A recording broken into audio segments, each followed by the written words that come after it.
Donc Gilles Philippard, comme l'a dit Carlos, je suis à l'ASGIB, donc au centre Agile, et je suis en charge de tout ce qui est on va dire coaching technique à l'ASGIB.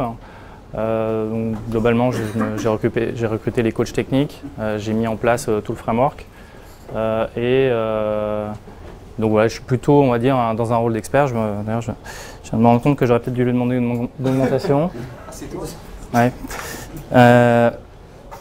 Donc on y va, c'est parti. Qui connaît cette personne? Une seule personne.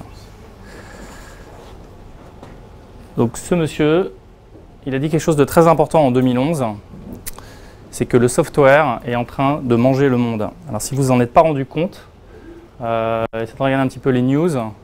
Est-ce que quelqu'un connaît le test de Turing? Le test de Turing, vous connaissez? Qui vient d'être du coup passé avec succès hier. Donc pour ceux qui ne savent pas ce que c'est, le test de Turing, c'est vous devez essayer de faire croire qu'un public, un auditoire, qu'une machine est un humain. On n'avait jamais réussi et depuis hier, c'est devenu réalité. Donc le software évidemment prend une place prépondérante. Donc ce monsieur en fait il a dit ça, c'est pas un inconnu, hein, c'est Marc Andreessen. C'est le co-auteur du browser Mosaic pour ceux qui ont connu, hein, pour les plus de 30 ans on va dire. C'est aussi le fondateur de Andreessen Horowitz, qui est une grosse boîte de capital venture aux États-Unis, qui a investi dans Facebook, Twitter, GitHub, Foursquare, etc.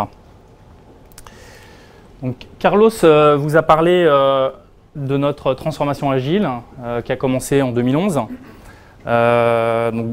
voilà, vous connaissez à peu près tous les bases de l'agilité. Hein. L'idée, c'est de délivrer de la valeur plus fréquemment, de réduire les risques. Donc, c'est les petits D ici.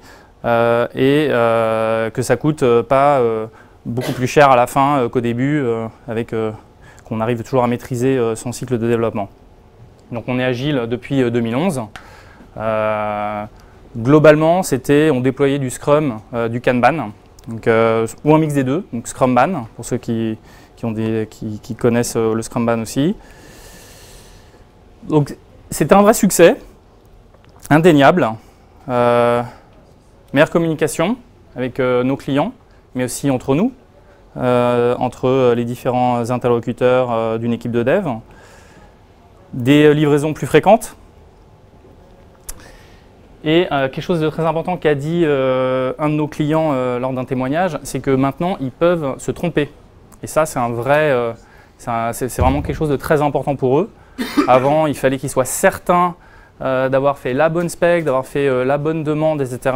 Et après, c'était parti pour un tunnel de plusieurs mois pour avoir le produit qu'ils avaient spécifié.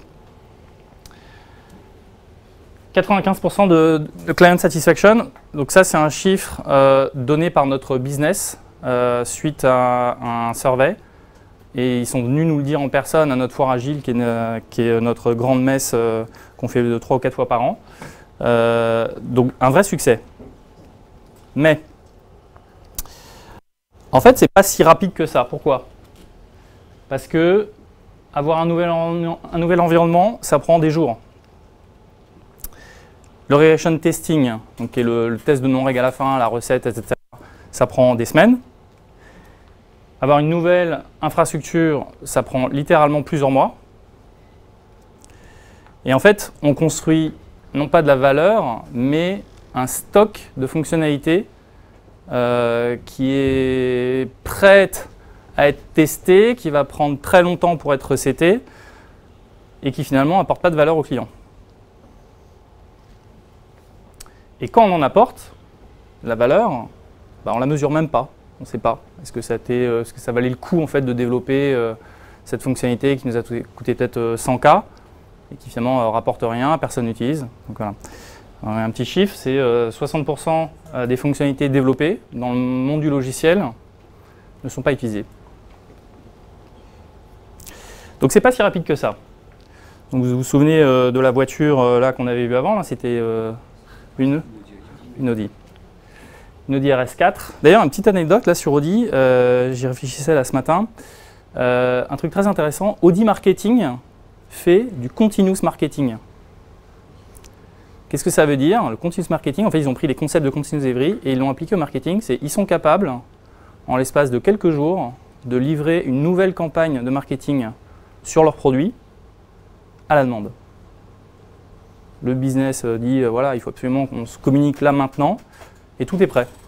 Donc ils ont les plaquettes qu'ils font en continu, et toujours avec les informations qu'ils ont réussi, qu'ils font émerger au fur et à mesure qu'ils travaillent, et pas on travaille, puis à la fin on fait la campagne, etc. Ils sont toujours prêts en fait à se mettre en action. Voilà, c'est ça en fait qu'on veut. C'est pas vraiment, c'est pas tellement la même puissance. Ça, c'est pour ceux qui connaissent, c'est le train le plus rapide du monde. C'est le Japan Maglev, 450 km/h. Donc, le continuous delivery, c'est quoi? Alors, on parle de DevOps. Nous, en fait, on a la vision plus. Ce qui nous intéresse, c'est le continuous delivery. C'est pas tellement DevOps. DevOps, c'est un ensemble de pratiques, une collection de pratiques, d'état d'esprit. Et en fait, ce qui nous intéresse, nous, c'est la finalité. C'est le continuous delivery of value.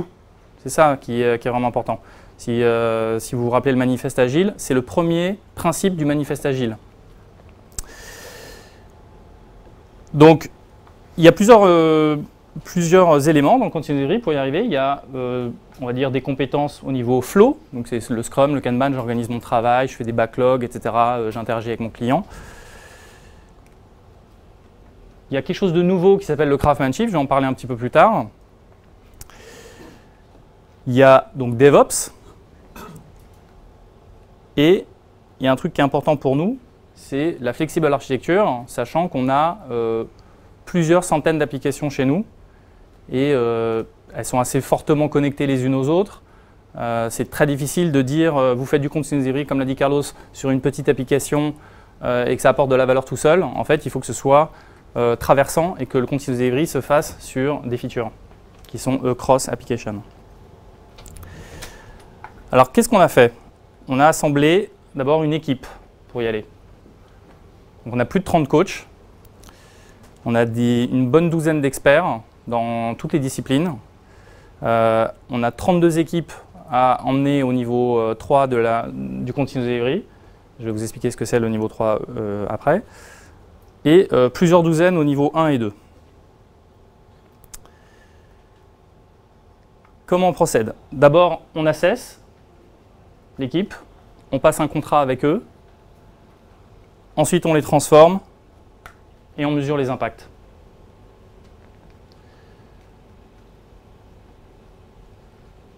C'est important quand même de mesurer tous les impacts que ça entraîne, parce que sinon c'est très difficile d'expliquer, d'avoir une corrélation forte entre une petite pratique que vous allez implémenter et les impacts que ça va générer. Donc on le fait de manière globale, on va mesurer des choses comme le temps moyen pour réparer, le nombre de livraisons, le nombre de bugs, le nombre de défects, etc. Et évidemment la valeur que ça apporte. Encore faut-il savoir ce qu'est la valeur. Donc on a bâti un modèle de maturité. 1, c'est le premier niveau, nous on l'appelle Agile, c'est le Agile Vanilla, on va dire, d'accord, qui se focus en fait sur essayer de trouver la business value pour le client. On ne cherche pas encore à faire rapide, on ne cherche pas encore à faire la meilleure qualité, on cherche juste c'est quoi la valeur pour ton client et on essaie de prioriser. Donc ça c'est Scrum classique, Kanban classique, etc. Niveau 2, on stabilise cette valeur dans le temps. Et c'est ça l'élément clé. Stabiliser dans le temps, ça veut dire super, je suis agile au début, ça va hyper vite, puis au fur et à mesure des mois, des années, je suis de moins en moins agile. À la fin, c'est la case à cocher qui coûte 250 Mendes. Je parle d'expérience. Troisième niveau de maturité, on accélère et la valeur, on va essayer de la délivrer plus vite. D'accord ? Donc c'est important de ne pas le faire à l'envers, sinon vous allez envoyer des choses de mauvaise qualité en prod. Et le quatrième niveau, c'est la value at scale. Donc là, c'est de la valeur business, stable dans le temps, rapidement délivrée au niveau du système d'information. Donc là, on retrouve aussi la notion de chaîne, mais pas que. On va retrouver aussi la notion de programme, j'en parle tout de suite. Donc, ce qu'il faut, c'est d'abord élargir votre agilité. Traditionnellement, c'est toujours quelque chose qui va rester entre un client, une équipe de dev, etc. Il faut que ça aille plus loin. Donc, on a deux dimensions. On a la dimension people, métier, on va dire, le business, les devs, les ops. Et on a la dimension verticale, qui est d'abord l'équipe, le projet, les portefeuilles de projet et l'entreprise. Donc c'est important d'embarquer tout le monde. Globalement, quand on commence l'agilité, on est à peu près à ce niveau-là. D'accord ? Niveau 1, c'est ça. Quand vous êtes au niveau 4, c'est que vous avez embrassé la totale. Okay ? On n'oublie pas évidemment les managers. Ça, c'est important. Donc, on a aussi des coachs qui coachent les managers. C'est nos coachs qui étaient anciennement Lean, qui faisaient du Lean Management. Ils avaient développé on va dire des liens particuliers. Ils avaient tissé des liens de confiance avec le management. Ils nous aident à véhiculer ces idées un petit peu disruptives. Carlos en a parlé tout à l'heure, tout ce qui est leadership de zéro, servant leadership, etc. Et ils nous aident aussi à faire les contrats. Chercher les KPI, le mot qu'on n'aime pas, mais en fait, c'est vraiment indispensable. Le software craftsmanship. Alors, le principe, il est simple, c'est il faut mettre la qualité dès le départ dans votre software. Vous ne pouvez pas réfléchir à la qualité après, quand on aura le temps, etc. C'est pas possible. Ça va vous ralentir, en fait, tout simplement, et ça va vous coûter horriblement cher. Donc, le software craftsmanship, c'est un mouvement qui est né en 2008 avec des nouveaux éléments, 4 nouveaux éléments par rapport au manifeste agile. Donc on avait working software. Là on va parler plutôt de well-crafted software, donc du software bien écrit. On va parler de steadily adding value. D'accord ? Une communauté de professionnels et des partenariats productif avec le client. Donc pas juste des contrats qu'on passe avec le client, genre en mode client-fournisseur, mais vraiment un partenariat où je peux même aller expliquer à mon client que ce serait intéressant qu'il développe cette fonctionnalité-là parce que j'ai une nouvelle idée, etc. Donc on est vraiment dans une relation presque, je ne veux pas dire d'égal à égal, mais on les soutient, ils nous soutiennent, et c'est pas juste, on n'est pas juste des exécutants côté IT. Donc ça veut dire aussi acquérir des nouvelles compétences pour les développeurs. En tout cas pour l'équipe de développement. Donc on va parler de clean code et de test driven development. Je vais vous expliquer après ce que c'est. BDD, encore un acronyme. Legacy refactoring, domain driven design et global testing strategy. Alors clean code. Clean code, l'objectif est simple, c'est écrire du code expressif, facile à lire. On essaye de découper un maximum en composants, et même plus que des composants, même peut-être des méthodes, des classes, des toutes petites méthodes. On refactor sans merci, sans pitié. Il faut absolument nettoyer, personne ne peut travailler dans un truc comme ça, c'est pas possible. Donc il faut que ce soit nickel. Et c'est ça en fait qui va vous donner la vitesse. La règle du Boy Scout aussi, c'est-à-dire que vous arrivez sur du code legacy, on arrive sur des choses comme ça, et on va ranger les bouts de bois là, hop, on va les mettre dehors ou je sais pas. Donc on y va petit à petit, pas que sur son code, mais quand on rencontre du code, même si ça a été écrit par quelqu'un d'autre, on fait l'effort et on nettoie au fur et à mesure. Test Driven Development, c'est simple, il y a 3 éléments. Vous écrivez un test, vous le faites passer et vous refactorez. Et en fait, c'est ça qui va driver votre design. Donc on a plusieurs équipes qui ont commencé à faire du TDD. On a eu un super feedback là, la semaine dernière, une équipe qui disait que, un manager qui a dit que depuis que son équipe faisait du TDD, il avait vu un vrai changement d'attitude, que l'équipe allait plus vite, qu'il délivrait des choses de meilleure qualité, et il n'était même pas au courant que son équipe faisait du TDD depuis 2 mois sur sa user story. Ça n'a rien changé pour lui. Ça va toujours, C'est as usual, sauf que maintenant c'est la qualité qui est bâtie à l'intérieur.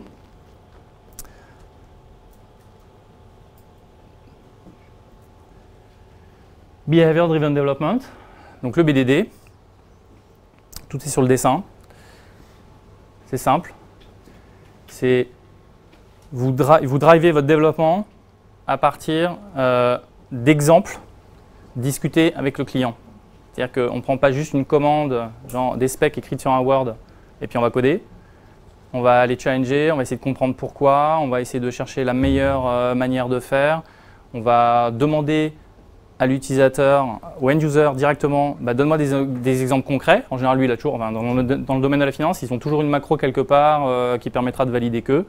Donc on va lui demander, donne-moi tes chiffres, donne-moi tes exemples, ça m'intéresse. Plutôt que le billet se forge sa version avec ses exemples à lui. Le développeur derrière, il est en TDD, donc lui il fait encore ses exemples à lui, parce qu'il n'a pas celui du billet. Et puis le testeur, après, j'en parle même pas, lui il arrive tout à la fin de l'histoire. Et puis il va essayer de prendre l'aspect et essayer de refaire des exemples en fonction de l'aspect, etc. En fait, on fait que le travail une seule fois et on va essayer de faire émerger le comportement à partir de ça. C'est notre plus gros succès, le BDD. On a plus de 25 équipes qui en font. On a un super retour sur la plupart, dont une qui fait du Living Documentation. Le Living Documentation, c'est hyper simple. Vous arrêtez Word, vous prenez le contenu, vous le mettez grosso modo comme du HTML dans quelque chose qui est text-based, qui se met dans le système de gestion de version, et on l'exécute. D'accord ? Et derrière, on génère un report avec ce contenu abstrait, les exemples et les résultats. Donc on l'a fait sur une équipe, en particulier dans la compliance, donc, qui est quand même très régulée. Ils ont jeté leur Word, ils ont fait ça, on leur a généré exactement le même report qu'ils envoyaient à la virgule près, à la fonte près, à la couleur près, avec les cartouches, etc. Et les ISP ont accepté, ont dit ok, ça on veut, c'est super. Voilà. Donc ils avaient avant entre 10 et 20 défects sur un contrôle de compliance quand ils le développaient, maintenant ils en ont 0. Donc ça c'est vraiment impressionnant.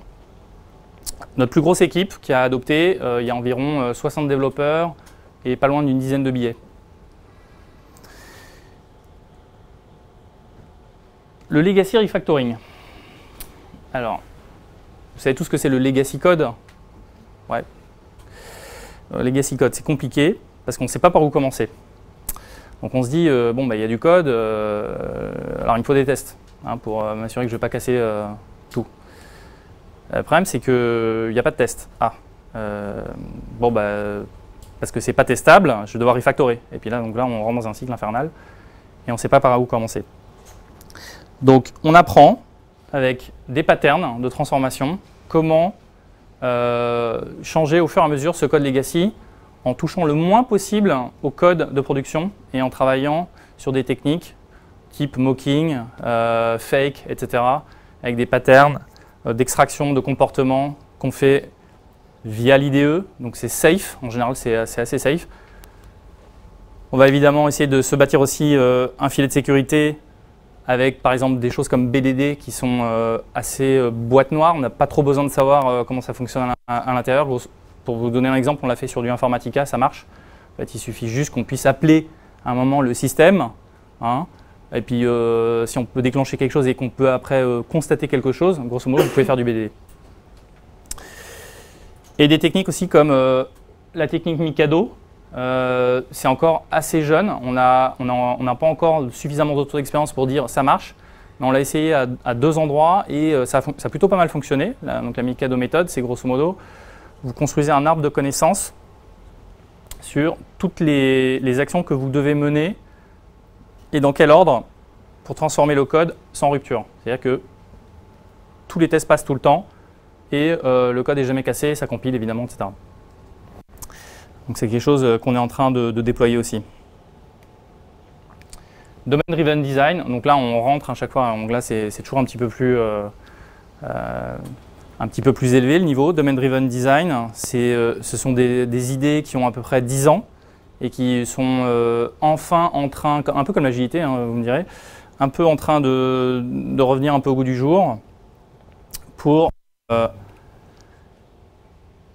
pour gérer la complexité des systèmes d'information dont le domaine est complexe. Donc c'est un ensemble de techniques et de pratiques pour réfléchir, pour aborder votre domaine, le découper en petits bouts, essayer de partager un langage sans ambiguïté avec votre client et faire en sorte que ça percole en plus à travers le code. C'est-à-dire que grosso modo, on va essayer d'enlever tout le langage technique et le pousser vers les couches du bas et essayer de faire émerger des langages très orientés domaine dans les couches supérieures. D'accord ? Par exemple, je ne vais pas dire j'ai une liste de structures qui sont des portefeuilles. Je vais peut-être avoir un book avec dedans, ou un portefeuille avec dedans des deals. Voilà. Construire des communautés, ça c'est un élément qui est extrêmement important. Il y a peut-être un ou deux qui se reconnaissent sur la photo. Qu'est-ce qu'on fait chez nous pour faire en sorte que ce soit pérenne, tout ça, toutes ces pratiques? On a un réseau social qu'on utilise pour bâtir des communautés virtuelles. On a globalement environ 500 développeurs inscrits dessus, dans les différents groupes. On a ce qu'on appelle les corners. Donc là, ce sont des événements real life. Donc dans une salle où on fait tous un retour d'expérience, on partage, on échange, etc. On organise des coding dojo. Donc la photo là derrière, c'est un, je ne sais pas si c'est un coding dojo, non, c'est un Broadband Lunch. Donc on fait des coding dojo. Donc on fait des katas, etc. Alors un truc intéressant, il y a quelqu'un qui parlait de découpage tout à l'heure. On commence les katas de découpage avec le business. Donc on leur apprend à découper. Ça, je pense qu'il n'y a personne qui fait ça. C'est assez avant-gardiste. J'ai pas encore assisté, mais il y a des bons retours. Et effectivement, les gens ressortent de là avec des éléments assez concrets, justement, pour arriver à éviter l'aspect de 50 pages là, dont parlait Carlos. Et les brown bag lunch, donc en fait l'idée c'est simple, c'est faire venir des experts, on leur paye leur pas et ils viennent nous parler de leur pratique, de leur retour d'expérience, d'un outil, etc., de technologie. Donc ça c'est vraiment quelque chose qui est important dans le craftsmanship, c'est on a toujours quelque chose à apprendre, on ne s'arrête pas, on a envie de devenir des meilleurs professionnels et ça commence à payer. Le dernier élément dans la partie craftsmanship, c'est...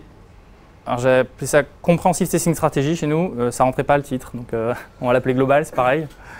Donc la Global Testing Strategy, rappelez-vous d'une chose, TDD, BDD, ce ne sont pas des techniques de testing, ce sont des techniques de design.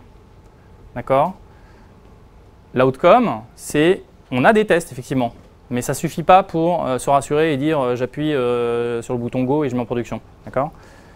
Il faut être plus exhaustif que ça. Donc, ce qui est important, c'est les feedback loops. Les feedback loops, il en faut plusieurs pour avoir du feedback tout le temps en permanence sur des scopes variables. Donc, par exemple, en l'espace de quelques minutes, je peux avoir le résultat de tous mes tests unitaires ou éventuellement tous mes tests d'intégration. Pour tout ce qui est à l'heure, on va peut-être parler de tests d'acceptance. Donc là, je vais traverser plusieurs couches évidemment dans mon système. Et je vais tester donc mes features BDD, justement, donc les cas nominaux, les cas non nominaux. Et je veux aussi des feedback loops, peut-être de l'ordre de la journée, et là qui soient vraiment complets. Donc là, ça peut être une journée de prod, par exemple, ou alors des cas aux limites, ou des tests de performance. Donc là, on peut avoir une vision complète à la journée et savoir toujours, et ça c'est vraiment, enfin, c'est le point clé en fait dans Continuous Delivery, c'est est-ce que tout fonctionne correctement, okay, selon tous les angles, performance, fonctionnel, technique. Un nouveau concept qu'on est en train d'explorer, on n'a pas encore de résultats là-dessus, c'est la génération de tests. Donc c'est des domaines encore assez avant-gardistes, avec des techniques comme Property Based Testing, si vous connaissez Quick Check en Haskell, vous avez la même chose en Erlang. Il y a Volvo qui utilise ça par exemple pour tester ses systèmes automobiles. Ils ont découvert des dizaines de bugs, voire des centaines dans le code, sur le logiciel en fait, qui orchestre globalement en fait, tout le fonctionnement interne de la voiture, l'essence, etc., les pneus ABS, enfin, les systèmes ABS, etc. Et ils ont aussi trouvé des défauts dans la spec. grâce en fait à cette technique de testing. Je vous encourage, il y a des vidéos sur internet. John Hughes, si vous voulez regarder le retour d'expérience sur Volvo. Mutation testing, il y avait une presse à DevOps en avril par Alexandre Victor, d'ailleurs, qui est un de nos architectes. Mutation testing, l'idée est hyper simple. C'est vous avez une suite de tests et ce que vous avez envie de savoir, c'est est-ce que cette suite de tests, elle est de bonne qualité. Mutation testing, on va introduire en fait des défauts volontaires dans le code. Donc c'est un automate qui le fait, il modifie votre code automatiquement. Il relance les tests, il regarde est-ce que les tests sont verts ou est-ce qu'ils sont rouges. Si vous introduisez plein de défauts et que vos tests disent vert, vous avez un problème avec vos tests. OK? Donc vous avez ce qu'on appelle un mutation score derrière. Et le dernier, c'est simulation testing. Simulation testing, c'est une approche statistique sur les tests. On va générer des actions qu'on va lancer sur le système et on enregistre tout. On enregistre les outputs, on enregistre la base de données, la base de départ. On enregistre évidemment la version du code source qui a servi à exécuter évidemment le système. Et on va évidemment recorder aussi, donc pas les tests en eux-mêmes parce qu'il peut y en avoir plusieurs centaines de milliers, mais ce qu'on appelle la seed, c'est-à-dire que la petite graine, c'est du pseudo-random, la petite graine qui va permettre de générer ces tests-là. Et si on a ce numéro, enfin cette petite graine-là, on est toujours capable de régénérer exactement les tests qui ont été générés. Et ce qui est intéressant, c'est que du coup, vous pouvez complètement découpler la phase de validation. Vous n'êtes pas obligé de générer les tests, les lancer et puis après valider tout ça dans la même foulée. Vous pouvez les lancer, attendre plusieurs semaines et les valider beaucoup plus tard, si vous voulez. Et le faire, peut-être même revenir sur une version antérieure. Même sans le système, en fait, vous êtes capable de revalider tout ça. C'est vraiment intéressant. On est en train de regarder ça. DevOps. Donc, le DevOps pour nous, c'est, donc si vous vous rappelez là, Biz, Dev et Ops, eh ben, c'est le chaînon manquant. C'était le Enlarge Your Agility horizontal. C'est faire en sorte que les devs et les Ops, déjà, partagent beaucoup plus que ce qu'ils ne font aujourd'hui. DevOps, ça fait vraiment que du sens quand vous avez des équipes séparées. Si vous avez une startup et puis ça ne fait pas de sens de parler de DevOps en fait. Vous êtes déjà DevOps, d'accord? Donc Dev et Ops, c'est vraiment dans les grosses organisations où vous avez séparé les deux fonctions. En l'occurrence, nous on a DevOps Ops. On a deux murs de la confusion. Parce qu'en fait, on a les développeurs, on a la prod applicative, prod technique, et puis après on a encore l'infrastructure, qui chez nous s'appelle GTS. Donc DevOps, évidemment, l'idée c'est de faire tomber ces fameux murs. Donc nous, on en avait deux à faire tomber.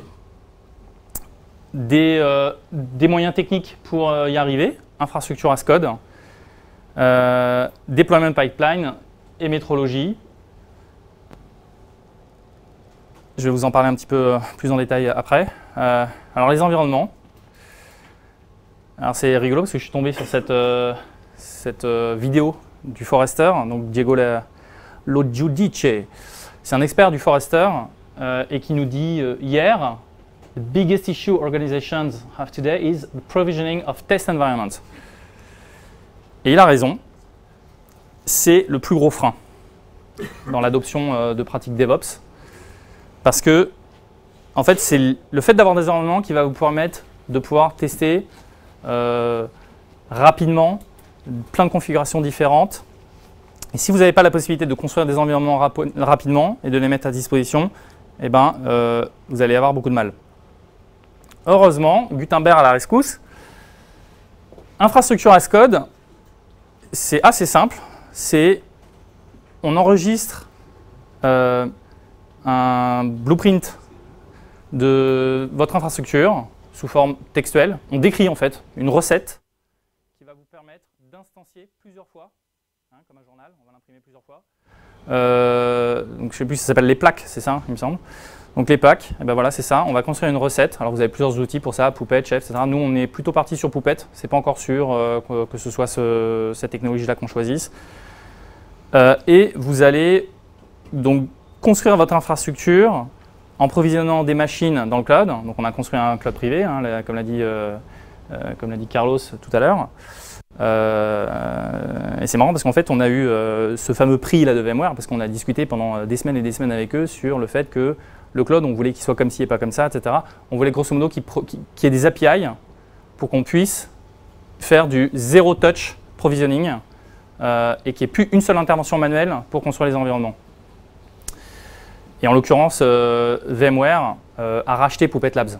Enfin, racheté, investi 50 millions de dollars dedans, donc c'est presque racheté. Parce qu'ils voient bien en fait, le trend qu'on est en train de prendre et que en fait, ce qu'on va faire, c'est qu'on va décrire l'infrastructure de manière formelle. Donc l'intérêt, c'est qu'on avait avant 6 mois pour construire un environnement. Il y a des témoins dans la salle. Maintenant, c'est 45 minutes. Donc ça change tout. L'idée, c'est que ça mette 2 minutes, hein, mais on n'y est pas encore. Hein. On va faire petit bras pour l'instant. L'intérêt, c'est que vous avez une auditabilité totale.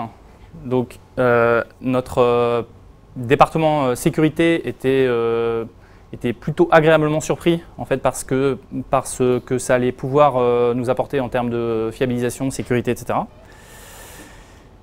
Vous allez pouvoir aussi gérer votre capacité. C'est-à-dire que vous allez pouvoir provisionner, mais aussi déprovisionner. Et du coup, probablement, même sûrement même, abaisser beaucoup. Parce qu'avant, vous aviez peut-être besoin de, je sais pas, 10 machines à l'année. Mais ces 10 machines-là, si vous regardez la load CPU annualisée, vous allez être à 3, 4, 5, 10% grand max, quoi. Enfin, c'est nos chiffres. Hein. Donc, si j'arrive à diviser par 10 le nombre de machines, peut-être j'en ai besoin de plus que d'une, finalement. Mais une fois de temps en temps, faites le calcul. Ça, c'est notre pipeline de déploiement. Globalement, ça ressemble à ça. Donc, une équipe agile à gauche, multidisciplinaire. Donc, vous avez des business analysts, des développeurs, des ops bientôt. Donc là, c'est justement sur les applications continuous delivery dont parlait Carlos. On les a déjà mis au même étage, on les a déjà rassemblés. Et effectivement, on va les couper en deux. Une partie vraiment qui va être plus proche de l'équipe de dev, une qui va être plus côté monitoring, l'ops traditionnel. Un Agile Master qui peut être Scrum Master ou Kanban Master, enfin vous l'appelez comme vous voulez. Et donc ici, là, c'est notre Ops, la partie infrastructure, qui va gérer toute la partie configuration management de l'infrastructure. Et tout arrive en fait dans un repository qui contient du code. Okay. Donc nos standards aujourd'hui, c'est Git pour la partie gestion de version.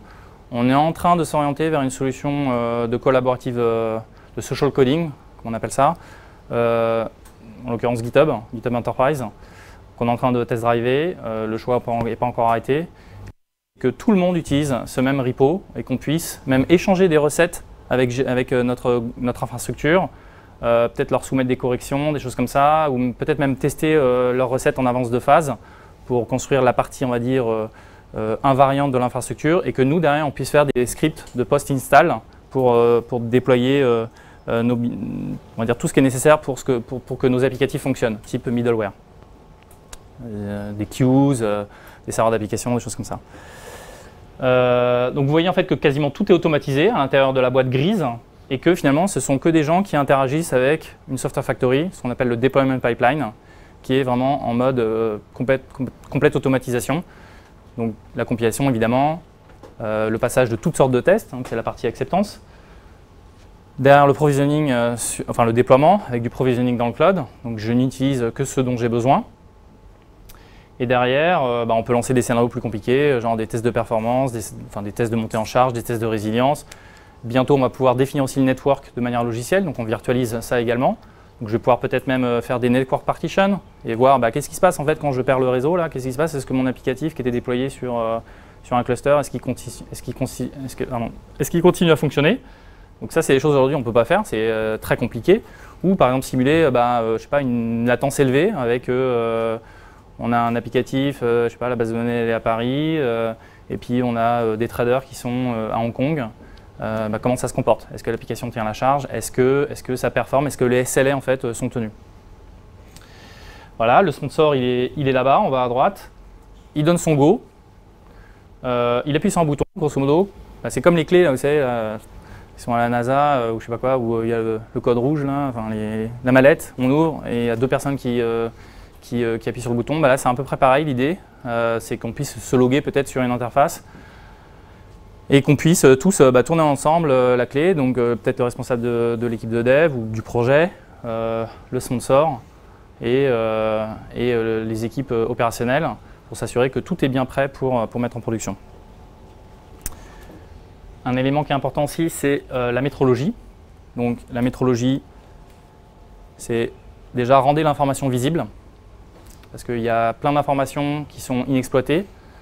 Les gens ne savent pas écrire des logs, tout simplement. Et ils écrivent « an error occurred ». Voilà, on ne peut rien en dire. On ne sait pas ce qui s'est passé, on ne sait pas qu'est-ce qu'on était en train de faire. Il n'y a pas le message précis, on ne peut pas aller débugger juste avec cette information-là. Donc on est obligé d'essayer de reproduire, etc. Donc c'est vraiment compliqué. Il faut rendre l'information visible, exploitable, pour faire de l'alerting, du monitoring, mesurer presque tout ce qu'on peut mesurer, en fait, in fine, dès que ça peut apporter de la valeur, et qui va vous permettre derrière d'optimiser votre système. Donc je parlais par exemple tout à l'heure de provisioning. Vous pourriez très bien imaginer, vous aviez provisionné, je sais pas, 5-6 machines, et puis vous vous rendez compte que là, il y a une baisse d'activité, j'ai plus besoin peut-être que de 3, donc hop, j'en rends 2. In fine, ça me coûte moins cher. À l'inverse, en fait, il y a un pic de charge, j'avais 5 machines, il m'en faudrait 10. En fait, je fais juste un appel dans le cloud, je dis le système métrologie demande en fait à l'applicatif de se déployer ou ordonne à l'hyperviseur de se déployer, de refaire plusieurs copies et d'essayer du coup de faire un système scale-out pour supporter la charge. Et le dernier élément donc, dans notre framework, c'est ce qu'on appelle la flexible architecture. Donc flexible, le terme vient de moi, hein, il fallait trouver à chaque fois un épithète qui ne soit pas l'architecture, les tests, parce que ça ne faisait pas très disruptif. Donc l'architecture flexible, en fait, c'est une collection finalement d'idées qui sont maintenant plutôt bien ancrées. Donc casser les monolithes, faire des applications qui soient composé de plusieurs services, on parle même de microservices, avec une architecture orientée SOA. Ça vient pas gratuitement les microservices, hein, donc attention, hein, vous avez des problèmes, une classe de problèmes supplémentaires que vous n'aviez pas avant. La synchronisation des versions, le network potentiellement, si vous aviez avant une application monolithe qui faisait que des appels à l'intérieur du même process, etc., vous êtes cross-process, vous êtes peut-être cross-network, donc ça vient pas gratuitement. L'intérêt aussi, c'est que vous avez, avec une architecture flexible, plus de tolérance à la panne, et ça c'est vraiment important. On vise même ce qu'on appelle le toggle feature, c'est-à-dire pouvoir activer une fonctionnalité ou la désactiver au niveau du système d'information. Donc grosso modo, c'est ce que Google fait, ou Facebook, quand il déploie des nouvelles fonctionnalités. Il vous donne encore l'option, par exemple, d'activer, désactiver la super boîte aux lettres avec le mode VIP, etc. Donc ça, c'est du toggle feature, typiquement. Okay. Donc on a un stream là-dessus. Voilà, on arrive à la fin. Un peu de lecture qui nous ont inspirés pour construire tout ça. Voilà, c'est Continuous Delivery. Nous, le changement, il est en marche. On a 32 applications aujourd'hui emmenées au fameux niveau 3, donc le niveau DevOps. On n'est pas encore au niveau Continuous Delivery, on sait que ce sera pas atteignable cette année. L'objectif, c'est de l'atteindre l'année prochaine. Donc, comme l'a dit Carlos, 50% de nos applications. Et on compte bien y arriver. Voilà. Est-ce que vous avez des questions? Oui. Il y a une diapo, on voit le sponsor, il a un bouton Go. Ouais. Il a un bouton Cancel. Est-ce qu'il a un bouton Cancel? Une fois que c'est mis en production, c'est ça? Rollback plutôt, c'est ça? Alors, il pourrait avoir un bouton rollback, sauf que l'idée en fait de Continuous Delivery, c'est qu'on ne peut pas vraiment avoir de surprise à la fin. L'idée, c'est de tout est répété, c'est comme à l'opéra. Ne faites pas attendez, non, on arrête, stop, on revient là, hop, la princesse elle retourne, etc. Non, on continue, même s'il y a un problème, hein, d'accord? Donc là, c'est un peu la même chose. L'idée, Continuous Delivery, on va plutôt faire ce qu'on appelle du forward only. Grosso modo, ça veut dire quoi? Ça veut dire que je fais go, je fais une mise en production, il y a un problème, je refais go. Une différente version évidemment, une version différente. Donc l'objectif, c'est que je puisse identifier le plus rapidement possible, avec des éléments hyper concrets, qu'est-ce qui ne va pas. Qu'est-ce qui ne va pas? Parce que peut-être, je sais pas, on est en train d'avoir des valos qui sont complètement faussés. le système tient pas la charge. La nouvelle, je sais pas, on a augmenté le temps de réponse de x10. Il faut qu'on puisse rapidement corriger. Donc il faut qu'on mette tout en place pour mesurer de manière la plus objective, la plus complète possible, la source du problème. D'accord ? Donc ça c'est plutôt quelque chose qu'on va on va éviter en fait de faire le rollback une fois qu'on est en production. Parce que en plus c'est très difficile de savoir qu'est-ce qui a été vous avez une base de prod, quels deals ont été updatés avec les nouvelles colonnes, j'en ai aucune idée, avec le nouveau comportement, qu'est-ce qui ne l'a pas encore été, etc. C'est très difficile de faire la part des choses. Donc on va essayer plutôt de faire du forward. Deutsche en fait fait ça aussi. Ils arrêtent en fait de faire les rollbacks, ils disent c'est forward only. On fait tout le temps des micro-releases. Et finalement, vous avez peu de chances d'avoir une énorme feature Big Bang qui pète tout et que vous n'aviez pas vu le problème avant. Ce qui était la question corollaire, c'est est-ce que les mises en production sont devenues des non-événements chez vous? Oui. Quelque chose de totalement routinier. Ça ne l'est pas encore. Pour vous donner une idée, on a une équipe qui aujourd'hui, à partir du moment où on fait ce qu'on appelle le code freeze, on arrête de faire des nouvelles fonctionnalités jusqu'à sa période, jusqu'au moment de la mise en prod, c'est 6 semaines. Donc à la fin de l'année, on va atteindre 2 semaines. L'année prochaine, l'idée c'est d'atteindre quelques jours. Voilà. C'est limite notre plus grosse application qui entraîne derrière avec une galaxie de plus de 100 applications derrière. Voilà. Une autre question? Ouais. Au niveau des DevOps, comment se répartit justement la responsabilité entre les devs et les ops? Ensemble, en fait, peut-être aux outils, Alors, l'idée, c'est que il n'y ait pas en fait une frontière aussi définie que ça.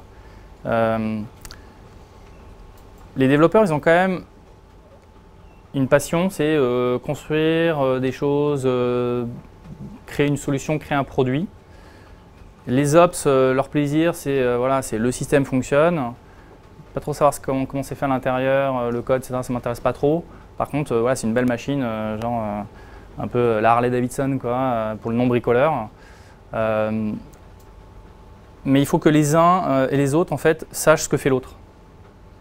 C'est-à-dire que le développeur, s'il ne réfléchit pas un peu comme un ops et il ne sait pas en fait comment travaille l'ops, il ne pourra pas faire un bon logiciel qui sera exploitable. Enfin, les deux ne pourront pas faire correctement leur boulot, grosso modo.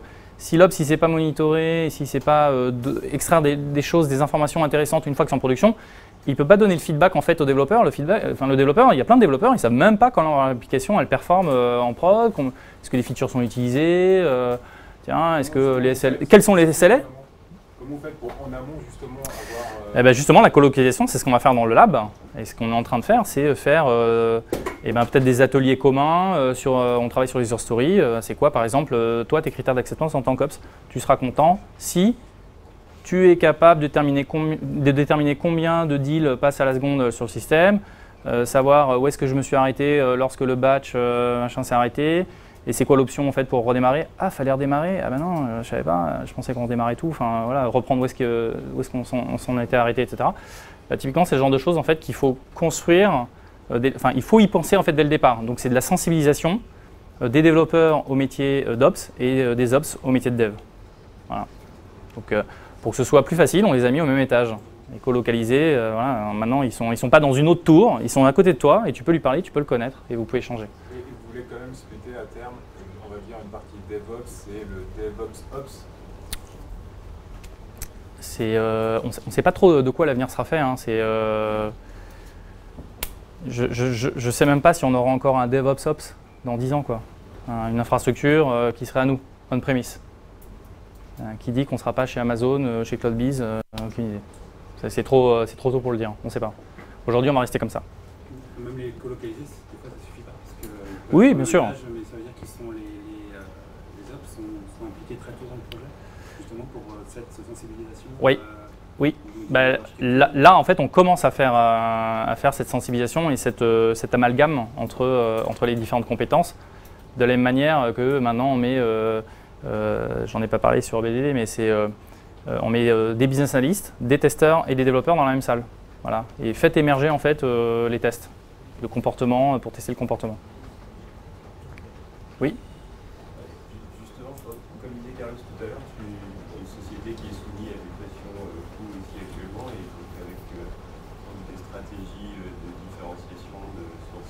peu de sourcing, offshoring, forfait, etc. Comment ça s'insère par rapport à cette stratégie? Parce que là, on parle de l'événement dans la même salle. Et quand le groupe décide que maintenant, il y a plein d'équipes qui doivent partir dans un autre pays ou qu'on va mettre carrément dans une autre société. Oui, alors, il n'y a pas de réponse simple. Ce qui tient la corde aujourd'hui, c'est plutôt de dire les business en fait, qui n'ont pas une forte valeur ajoutée, l'idée, ce serait de les mettre complètement offshore, avec toute l'IT qui va bien. Donc, plus de dual shore, un coup, une équipe à Paris qui surveille, entre guillemets, hein, c'est un peu ça aujourd'hui, qui surveille ce que fait, et qui contrôle et qui, en fait, quand vous faites la somme en fait, de tous les coûts, je suis pas sûr qu'on soit si gagnant que ça, en fait, in fine. Parce qu'il y a toute la partie supervision, contrôle, je refais des fois, je fais venir les gens, je les forme, je les renvoie. Sauf que, je ne sais pas si vous savez, mais en fait, quand par exemple des Indiens viennent en France, ils repartent en Inde, ils ont pris de la valeur. Le simple fait, en fait d'avoir fait le déplacement de plusieurs semaines en France. Donc la probabilité qu'ils s'en aillent, elle est un peu plus forte qu'avant. Donc l'idée, c'est plutôt de dire, voilà, tout le métier en fait à faible valeur ajoutée le plus possible. Donc c'est les fameuses couches de différenciation. Hein. Tout ce qui va être dans la couche innovation, etc., je vais essayer de le garder plus à Paris, peut-être différenciation. Tout ce qui va être ce qu'on appelle les system of records, voilà, du référentiel classique. Pas une forte valeur ajoutée. De toute façon, il faut le faire. Il n'y a pas une innovation transcendante dans ces systèmes-là. Okay, et donc, c'est plutôt aujourd'hui l'option qui tient la corde chez nous, d'essayer de faire vraiment en fait, des pôles de compétences distingués et pas l'un qui supervise l'autre. Voilà. Ça, c'est toujours compliqué. On le fait, c'est compliqué. Rien que pour les faire évoluer au même rythme. On a aussi un centre agile à Bangalore, en l'occurrence. Oui, dernière. Oui, une équipe DevOps, en fait, dans l'idéal, qui doit la manager? Ça se manage.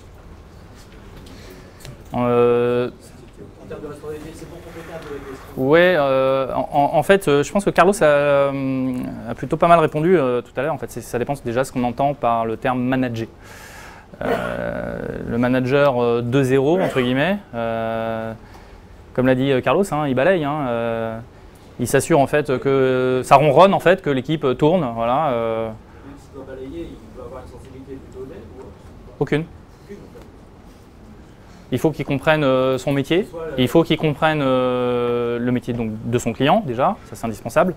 Il faut qu'il ait on va dire une bonne T-shape, okay, donc il est à peu près, il n'est pas mauvais en fait dans chacune des catégories sans être expert. Quand je lui dis tiens, le Poupette, là j'ai un problème avec Poupette, le mec il ne nous regarde pas avec des grands yeux, de quoi tu parles? Ouais, il a compris que c'était l'infrastructure. Ah d'accord, voilà c'est tout. Il n'a pas besoin de savoir l'écrire hein, le script, hein. Il faut juste en fait qu'il sache de quoi on parle. Voilà. Et qu'ils disent bah, tiens, attends, Poupette, attends, mais t'es pas allé voir un tel là il paraît que là-bas ils ont un expert, etc. Au centre de compétences chez nous. Voilà. Donc il n'a pas besoin d'avoir une sensibilité ni dev ni ops, il pourrait être issu de l'un ou de l'autre, aucun problème. Ou même peut-être même n'avoir jamais fait d'IT, mais bon, j'en doute. Oui, allez, la last one. On parlait en fait tout à l'heure de 12% statistiquement de pertes quand on part sur une démarche agile comme ça. Entre Dev et Ops, de quel côté en fait on va dire ça a été le plus dur à persuader un petit peu les Ops. Ops. Hands down. Et quel pourcentage? C'est comment? Quel pourcentage? De quoi? De non-adhésion? 100%? Je sais pas. Non, hyper dur à convaincre. Non, les ops en fait ont été hyper durs à convaincre. Surtout sur la partie infrastructure as code. En fait, ils voyaient leur monde s'écrouler. On va arrêter tous les scripts qu'on a fait dans HPO, faut tout refaire. Oui, mais bon, on va t'expliquer comment ça marche. Et voilà, regarde ce que tu vas faire après derrière, à la place de ce que tu faisais avant. Voilà. Et après, ils ont commencé à entrevoir que ça pouvait quand même être intéressant, qu'ils allaient faire des choses à plus forte valeur ajoutée, plus dans le conseil et moins dans le répétitif. Grosso modo, on a un exemple assez marrant, c'est aujourd'hui, vous demandez 5 Tomcat, vous avez de grandes chances en fait d'avoir 5 versions de Tomcat différentes. Voilà. Donc ça, c'est le fonctionnement actuel. L'idée, c'est d'avoir quelque chose qui soit complètement répétable, non ambigu et complètement automatisé. Voilà. Pas générique. Pas générique, justement. Ad hoc, en fonction du besoin. C'est-à-dire que j'ai pas en fait un... comment dire, j'ai pas des patterns, voilà, où que je prends, je déploie. C'est un peu le vieux rêve là du PaaS. Nous, on fait plutôt marche arrière là-dessus. On s'oriente plutôt vers du IaaS, IaaS++, et moins vers du PaaS avec des templates génériques qu'on peut... ben, j'ai une application temps, mais en fait, toutes nos applications sont complètement différentes. Il n'y en a pas une qui fait la même chose que l'autre. Elles ne sont pas du tout architecturées pareil. Le coût en fait, d'aller réarchitecturer ces applications pour les faire rentrer en fait, dans le modèle, dans le moule, ça coûterait 3 fois le prix que de faire du IaaS, en fait, où je vais faire du sur-mesure, justement. Donc, ce n'est pas générique. J'ai plein de petits éléments et que je peux composer à l'envie. C'est ça, infrastructure as code. Voilà. Merci.